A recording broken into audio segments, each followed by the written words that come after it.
Hello. என்ன கிருபா, ஊர்ல என்னென்னமோ பேசிக்கிறாங்க. ரொம்ப அசிங்கப்பட்ட போல இருக்கு. ஏய், யாரா நீ? இப்போ என்ன வேணும் உனக்கு? நான் யாருங்கிறது இருக்கட்டும். ஒரு பொண்ணு உன் தம்பி அடிச்சாலாமே, அது நிஜமா?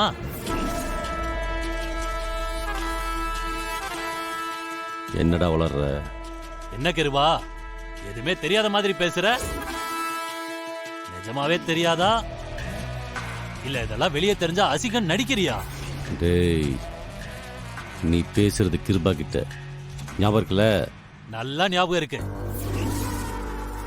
ஞாபகம் இல்லாமே உனக்கு போன் பண்றேன்.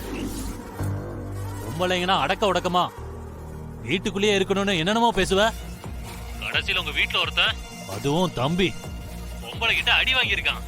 நீ எதுவுமே நடக்காத மாதிரி என்கிட்ட பேசிட்டு இருக்க. என்ன கிருபா அதெல்லாம்? முதல்ல உன்னை சுத்தி என்ன நடக்குதுன்னு பாரு. ஏய்,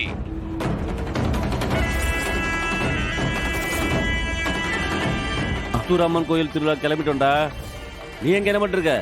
அண்ணா, திருவிழாவுக்கு நீங்க ஃபர்ஸ்ட் கிளம்புங்கண்ணே. ஒரு சின்ன வேலை இருக்குண்ணே, அதை முடிச்சு நான் பின்னாடி வந்துடுறேண்ணே. இதா பிரச்சனைடா?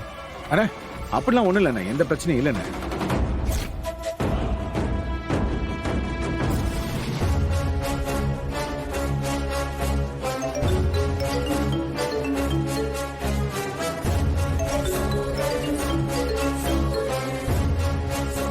கிருபா கால் பண்றாரு. அவர் வர என்ன திருவிழாவுக்கு வான் வர சொல்லுவாரே. இப்ப நம்ம என்ன பண்றது? சரி, போன் அட்டன் பண்ணி பேசுவோம். சொல்லுங்கண்ணே. டேய் திவா, என்கிட்ட இதை மறைக்கிறியா? நான் என்னண்ணா உங்ககிட்ட மறைக்க போறேன்?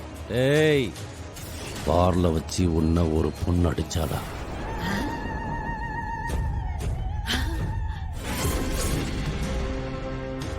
பதில் சொல்றா. உன்னை ஒரு பொண்ணு அடிச்சாளா?